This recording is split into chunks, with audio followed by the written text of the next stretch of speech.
탄식과 눈물과 아픔으로 가득한 세상이지만 우리가 나그네라는 사실을 기억할 때 우리는 담담하게 또 주님을 바라보고 새 힘을 얻게 되는 줄 믿습니다.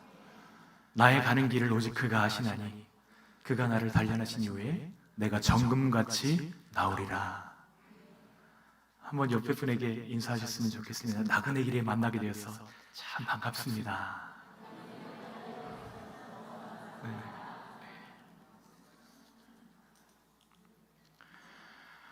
택시기사 한 분이 운전하시다가 할머니 한 분을 태우고 온 종일 돌아다니다가 결국은 파출소에 도착했습니다.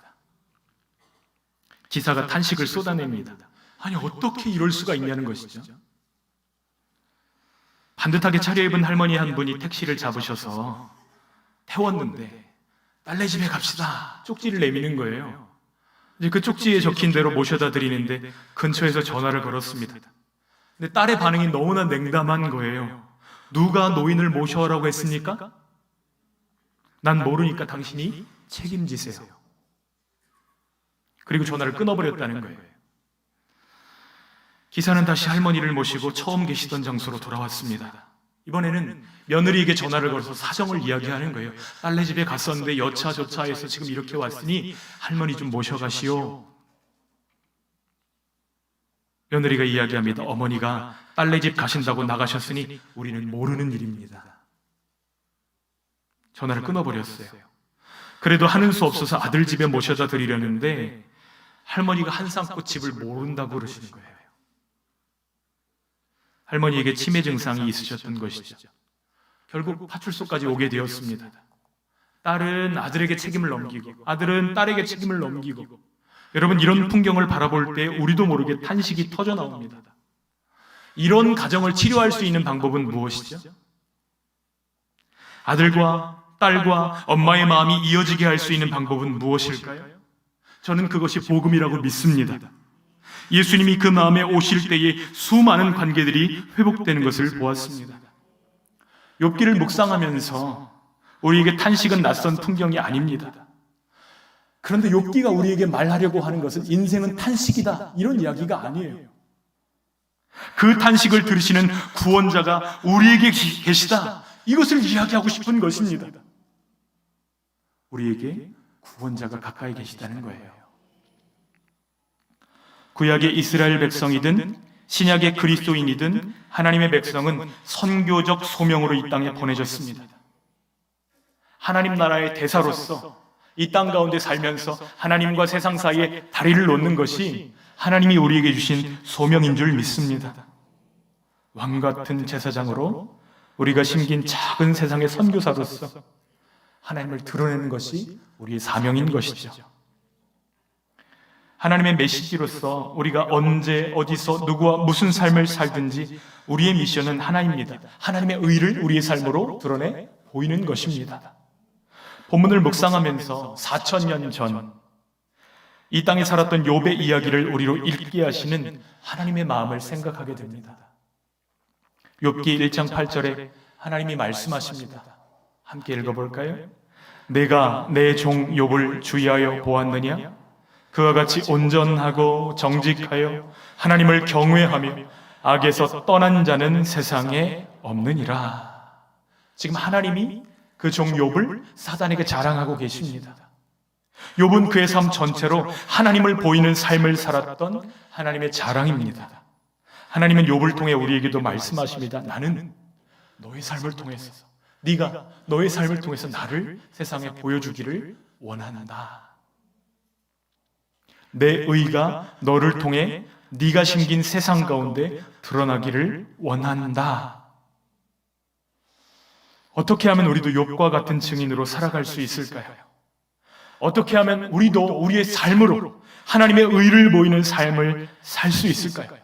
오늘 본문의 말씀이 우리에게 그 대답을 말씀하고 계십니다. 세상에서 하나님의 의를 드러내는 삶이 무엇인지, 또 그렇게 살 수 있는 힘은 어떻게 얻을 수 있는 것인지 함께 나누기를 원합니다. 여러분, 의가 무엇이죠? 성경이 말씀하시는 의는 도덕적인 선이나 정직한 양심 그 이상을 말합니다. 의는 관계를 의미합니다. 하나님과 우리 사이의 올바른 관계입니다. 근데 이 글자가 얼마나 신기하게 생겼는지 양 밑에 나아 두 개의 글자가 합쳐져 있습니다. 그러니까 하나님과의 올바른 관계, 하나님과의 의는 어린 양 밑에 우리의 삶을 두는 것입니다. 에덴 동산에서 인간은 하나님과 올바른 관계를 누리며 살았습니다. 그것이 행복이고 가치였습니다. 그런데 범죄함으로 하나님과 인간 사이의 관계가 깨어지고 맙니다.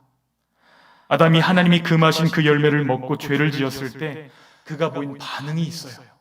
하나님이 두려워서 숨었다는 것입니다. 하나님이 그를 부르십니다.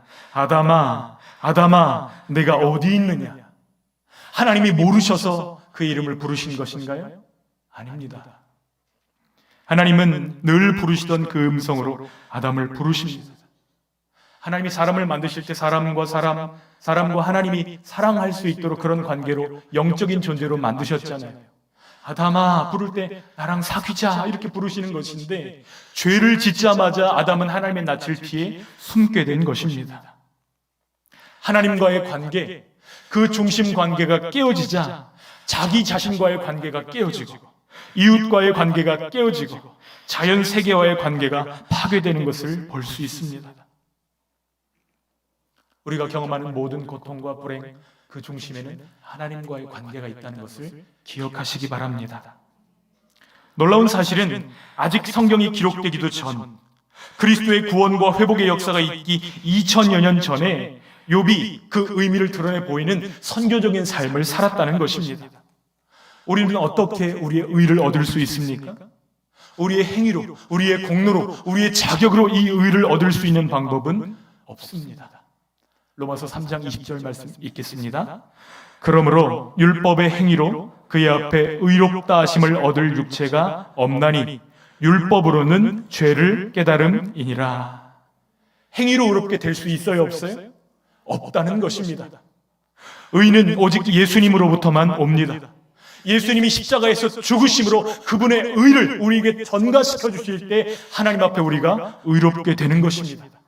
마치 예수님의 옷을 벗어서 우리에게 입혀주실 때 하나님이 우리를 예수님처럼 바라보시는 것입니다.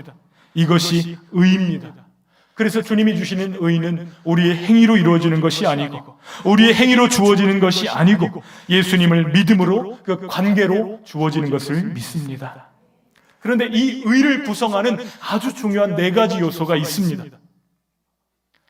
본문이 말씀하시는 그 네 가지 요소는 첫째, 하나님과의 바른 관계입니다.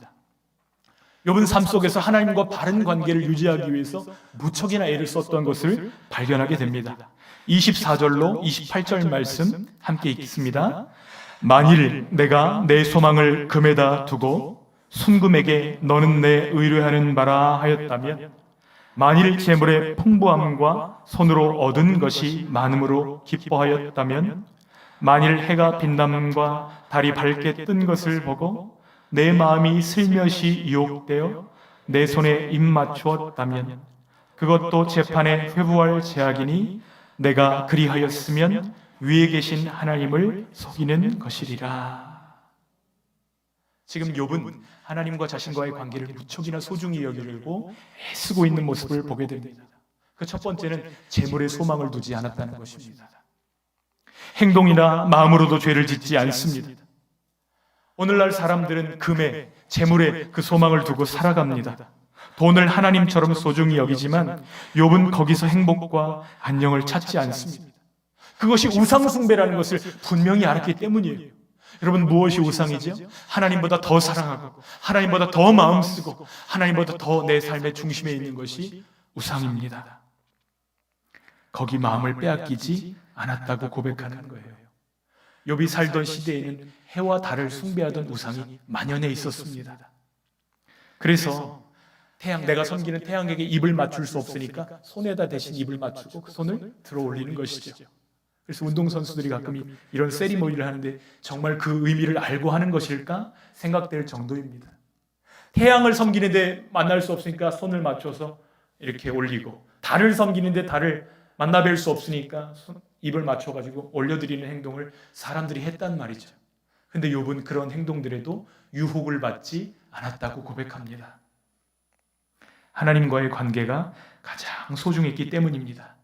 우리도 그리하시기를 축복합니다. 지혜자가 우리에게 자신의 평생을 거쳐서 깨달은 지혜를 전해줍니다. 함께 읽어볼까요? 나를 사랑하는 자들이 나의 사랑을 입으며 나를 간절히 찾는 자가 나를 만날 것이니라. 하나님을 사랑하시는 저와 여러분 되시기를 소원합니다. 하나님과의 바른 관계가 의로운 삶의 출발점이기 때문입니다. 척추가 바로 서면 장기가 바로 세워지잖아요. 하나님과의 관계가 바로 서면 다른 모든 관계들이 그때부터 회복되게 하시는 줄 믿습니다. 하나님과의 관계가 모든 관계의 척추이기 때문입니다. 두 번째는 자신과의 바른 관계입니다. 33절로 37절에 보면 욥이 자신과의 바른 관계를 당당하게 주장하고 있습니다. 33절, 34절만 읽겠습니다. 내가 언제 다른 사람처럼 내 악행을 숨긴 일이 있거나 나의 죄악을 나의 품에 감추었으며 내가 언제 큰 무리와 여러 종족의 수모가 두려워서 대문 밖으로 나가지 못하고 잠잠하였던가. 욥은 자기 자신에게 떳떳했다고 고백합니다. 욥에게는 숨기고 싶은 행동이 없어요. 그리고 가슴에 묻어둔 죄도 없습니다. 하지 않는 사람은 다른 거짓말을 할 필요가 없잖아요. 두렵지 않습니다. 그러나 욥에게는 다른 사람들이 밖에 나가는 이 두려움이 없었어요. 왜냐하면 위선이 필요하지 않았기 때문입니다. 하나님 앞에 떳떳했고 자기 양심 앞에 부끄러움이 없는 것입니다. 그래서 대적자가 나에게 고발장을 제출한다 해도 나 두려움 없다, 사인해라, 이렇게 이야기하는 것입니다. 그는 자기 죄를 감추거나 숨기려고 애쓸 필요가 없는 투명한 삶, 양심에 대해 주저함이 없는 삶을 살았습니다. 사도 바울도 자신이 성령 충만한 사역을 감당할 수 있었던 이유에 대해서 이렇게 이야기합니다. 사도행전 24장 16절 말씀 한번 같이 읽겠습니다. 이것으로 말미암아 나도 하나님과 사람에 대하여 항상 양심에 거리낌이 없기를 힘쓰나이다. 하나님께도 거리낌이 없고 사람에게도 부끄러움이 없다면 당당할 수 있는 것이죠. 그래서 총독 앞에 서서도 당신도 내가 이렇게 결박된 것 외에는 나와 같이 되기를 원하나이다, 담대하게 선포하는 것이죠. 그러면서 아들과 같은 사역자 디모데에게 편지합니다. 교회의 일꾼들을 세울 때에도 깨끗한 양심의 믿음의 비밀을 가진 자들을 세워야 된다, 이렇게 편지해요. 함께 읽어볼까요? 깨끗한 양심의 믿음의 비밀을 가진 자라야 할지니. 여러분, 이런 일꾼들을 세울 때에 교회가 든든하게 서는 줄 믿습니다. 하나님 보시기에도 부끄러울 것이 없고 세상 사람들 보기에도 칭찬받는 교회로 서게 되는 것입니다. 우리 모두가 하나님 앞에 부끄러울 것이 없고 사람 앞에 칭찬받는 주의 일꾼들 되시기를 축복합니다. 자신과의 바른 관계입니다. 세 번째는 이웃과의 바른 관계입니다. 욥은 사람과 사람을 만날 때에도 어떤 분명한 원칙을 가지고 그들을 섬기고 사랑했던 것을 발견하게 됩니다. 29절로 32절에 길게 그것들을 설명하고 있는데요. 심지어 욥은 자신을 대적하는 자들을 저주하지도 않았고 자기 집안의 종들, 그들을 물건 취급하지도 않았습니다. 오히려 잘 돌보고 사랑합니다. 지나가는 나그네들에게 문을 열어서 환대해 줍니다. 우리 29절로 32절 함께 읽겠습니다. 내가 언제 나를 미워하는 자의 멸망을 기뻐하고 그가 재난을 당함으로 즐거워하였던가. 실상은 나는 그가 죽기를 구하는 말로 그의 생명을 저주하여 내 입이 범죄하게 하지 아니하였노라. 내 장막 사람들은 주인의 고기에 배부르지 않은 자가 어디 있느뇨 하지 아니하였는가. 실상은 나그네가 거리에서 자지 아니하도록 나는 행인에게 내 문을 열어 주었노라. 여러분, 사람이 가장 사람다울 때가 언제죠? 고통당하는 사람 옆에서 웃지 않을 때입니다. 욥은 하나님과의 관계만 아니라 사람들과의 관계도 하나님의 백성답게 살아가려고 애쓰는 모습들을 보게 됩니다. 사람들이 언제 박수치죠? 저 원수, 저놈이 거꾸러지는구나. 내 저럴 줄 알았다. 그때 막 박수를 치고 좋아하고 노래를 부르잖아요. 그러나 욥은 사적인 복수심에도 원수를 저주한 적이 없다고 고백합니다.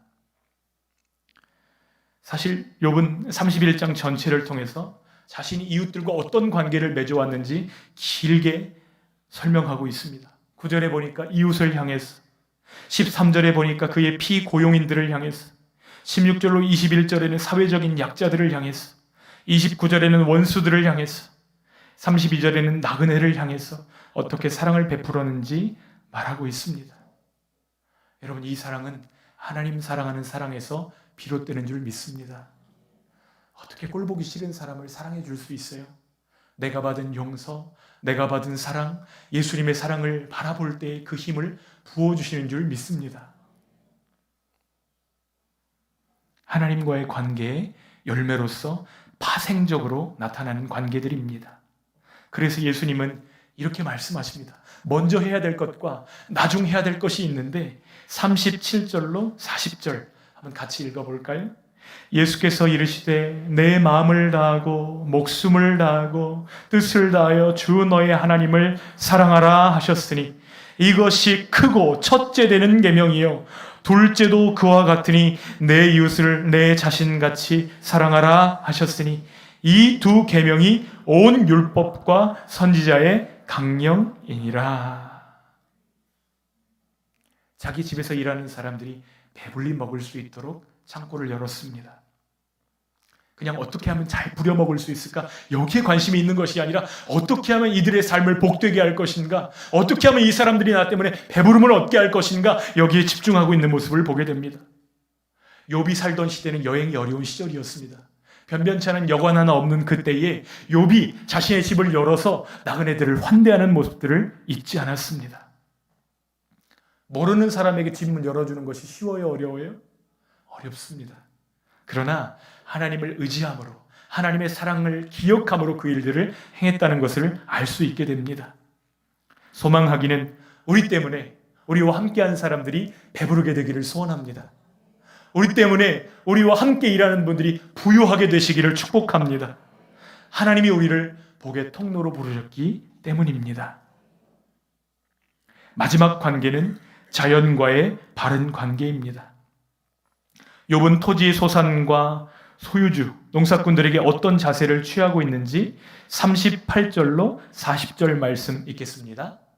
만일 내 밭이 나를 향하여 부르짖고 밭 이랑이 함께 울었다면 만일 내가 값을 내지 않고 그 소출을 먹고 그 소유주가 생명을 잃게 하였다면 밀 대신에 가시나무가 나고 보리 대신에 독보리가 나는 것이 마땅하니라 하고 욥의 말이 그치니라. 욥은 함께한 사람들 뿐만 아니라 자연도 소중하게 가꾸었습니다. 그래서 내가 한 일이 악하다고 한다면 악한 것들이 나게 하심이 마땅하다, 이 고백을 하는 거예요. 자연은 우리 인간에게 주신 하나님의 선물인 줄 믿습니다. 자연은 인간에게 맡겨주신 삶의 터전이지요. 그런데 인간이 하나님과의 관계를 잃어버렸을 때 청지기로서 자연을 관리하고 사랑하고 회복시키는 것이 아니라 자연을 숭배하고 훼손하고 자기의 욕심을 채우는 데 사용합니다. 성경은 인간의 범죄로 말미암아서 피조물이 다 이제까지 탄식하고 고통한다고 고백합니다. 로마서 8장 22절 말씀 함께 읽겠습니다. 피조물이 다 이제까지 함께 탄식하며 함께 고통을 겪고 있는 것을 우리가 아느니라. 지난 주말에도 많이 추웠잖아요. 근데 어제 오늘 왜 이렇게 따뜻하죠? 우리가 환경을 제대로 가꾸지 못했기 때문입니다. 하나님을 사랑하는 자들은 하나님이 맡기신 자연까지도 소중히 여기고 관리해야 될 줄 믿습니다. 이렇게 하나님이 우리에게 주신 의는 네 가지 분면에서 구체적으로 나타나야 됩니다. 하나님과 우리와의 관계, 우리 자신과의 관계, 다른 이웃들과의 관계, 자연과의 관계, 이 모든 국면에 이 의가 드러나야만 합니다. 이것이 십자가를 통해 우리에게 주시는 하나님의 놀라운 계획인 줄 믿습니다. 그렇다면 우리도 욥처럼 이렇게 의로운 삶을 살 수 있을까요? 당연합니다. 첫 번째는 하나님이 우리 기도와 탄식을 들으시기 때문입니다. 우리가 우리의 힘으로 이 일들을 감당하라고 한다면 우리 못한다고 할 수밖에 없어요. 여러분 겸손하십시오. 어디까지요? 십자가에 죽기까지 예수님 따라가셔야 됩니다. 여러분 우리 힘으로 우리가 죽어질 수 있나요? 그럴 수 없습니다. 여러분 예수님을 3년 동안 따라다니던 제자들이 예수님을 증거해야 되는 상황, 예수님이 십자가에 달리시는 상황에서 한마디도 못하고 다 뿔뿔이 흩어졌습니다. 그러나 성령께서 그들의 삶 가운데 찾아오신 이후에는 그들이 매를 맞아도 죽인다고 협박을 해도 그를 가둔다 할지라도 그들의 찬양을 멈출 수 없었습니다. 성령께서 우리를 도우실 때에 하나님과 우리와의 관계, 우리 자신과의 관계, 이웃과의 관계, 자연과의 관계에서 이 의를 드러낼 수 있는 줄 믿습니다. 우리의 의가 되신 예수님이 우리 안에 성령으로 함께 하십니다. 또 하나님의 그 뜻을 연약한 우리 안에서 이루고 계시는 줄 믿습니다. 빌립보서 1장 6절은 그것을 이렇게 표현합니다. 함께 읽습니다. 너희 안에서 착한 일을 시작하신 이가 그리스도 예수의 날까지 이루실 줄을 우리는 확신하노라. 사도 바울은 이 편지를 감옥 안에서 썼습니다. 그러나 낙심하지 않습니다. 하나님이 일하고 계시거든요. 나의 작은 이 편지 한 통을 통해서도 성령께서 역사하심을 믿었기 때문에 그는 오히려 담대하고 오히려 기뻐하고 옥 바깥에 있는 사람들을 격려했던 것을 보게 됩니다. 우리도 그리하기를 소원합니다. 두 번째, 우리가 욥처럼 살아갈 수 있는 이유는 우리에게 순종할 수 있도록 주께서 힘을 주시기 때문입니다. 우리는 법정적인 의로 하나님의 자녀 되었습니다. 그러나 우리의 순종을 통해서 이 의가 완전하게 되는 줄 믿습니다. 신분적으로 하나님의 자녀 되었지만 하나님의 자녀답지 못했던 우리가 순종하면 순종할수록 우리 안에 거룩한 열매가 맺혀질 줄 믿습니다. 순종하면 순종할수록 우리에게서 예수님을 보게 되는 줄 믿습니다. 우리에게서 예수님의 향기가 나게 될 것이기 때문이지요. 31장 4절은 욥이 하나님의 사람답게 살았고 하나님이 그를 자랑했던 비밀을 이렇게 소개합니다. 함께 읽어볼까요? 그가 내 길을 살피지 아니하시느냐? 내 걸음을 다 세지 아니하시느냐? 여러분 지금 욥은 누구 앞에서 살고 있어요? 내 걸음을 세시는 아버지 앞에 살아가고 있습니다. 다 보고 계시고 다 듣고 계시고 다 알고 계시는 하나님 앞에서 사는 것입니다. 우리도 그리하시기를 축복합니다. 그분은 검사처럼 우리를 쫓아다니면서 괴롭히시는 분이 아니라 우리의 걸음을 세실 만큼 아기들이 걸음마를 막 시작하면 뒤를 따라가는 그 부모들처럼 우리를 사랑하시고 우리를 기뻐하시는 아버지이신 줄 믿습니다. 건축가들이 벽을 세울 때, 담장을 쌓을 때 이것을 사용합니다. 이것이 무엇이죠? 다림줄입니다. 그냥 줄이 아니고 다림줄입니다. 이 다림줄을 탁 튕겨서 내려보면 지구의 중력 방향과 수직으로 이것이 딱 내려집니다. 벽 옆에다 이 다림줄을 탁 내려보면 벽이 똑바로 올라가고 있는지 기울어지고 있는지 정확하게 볼 수 있어요. 다림줄 하나만 있으면 충분합니다. 여러분, 우리 삶의 다림줄은 무엇이죠? 하나님의 말씀입니다. 하나님의 말씀에 그 위에 우리의 삶을 수직 방향으로 세워가기를 소원합니다. 여러분, 아무리 담을 높게 쌓았다 한들 그것이 수직 방향이 아니라고 한다면 무너짐이 더 심할 거예요. 그러나 하나님이 기뻐하시는 뜻, 나의 걸음을 세시는 아버지, 그 방향, 그 수직 방향 그대로 세워간다고 한다면 그 담은 무너지지 않을 것입니다. 하나님과의 바른 관계, 나 자신과의 바른 관계, 이웃들과의 바른 관계, 자연과의 바른 관계, 그 모든 관계의 뿌리가 하나님 앞에 의로움이라는 사실들을 기억할 수 있기를 축복합니다. 하나님과의 관계 위에 다른 관계들을 쌓아갈 때에 우리는 더 이상 가면을 쓰지 않아도 될 것입니다. 연기하지 않아도 될 것입니다. 당당해질 것입니다. 떳떳해질 거예요. 비굴하지 않아도 됩니다. 이러한 은혜를 하나님께서 저와 여러분들에게 부어주시기를 축복합니다.